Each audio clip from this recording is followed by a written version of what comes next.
Hello বন্ধুরা, তো দেখেন এখানে প্রচুর পাখি আপনারা দেখতেই পাচ্ছেন। এটা হচ্ছে আলিদানা গ্রাম পাখি কলোনি, মহাদেবপুর থানার মধ্যে।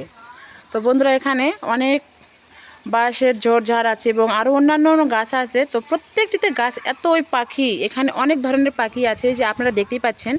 এখানে সাদা সাদা বক রয়েছে এবং কালো কালো শালিক রয়েছে, ঠিক আছে। তো দেখেন আকাশে খুব সুন্দর পাখিরা উঠতেছে, খুব সুন্দর লাগতেছে।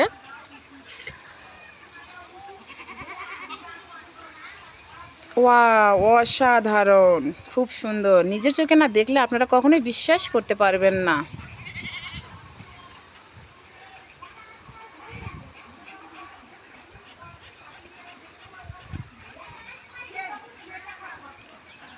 তো বন্ধুরা, ভিডিওটি কেমন লাগলো এবং আমাদের গ্রামের পাখিগুলো কেমন লাগলো অবশ্যই কমেন্টে জানাবা।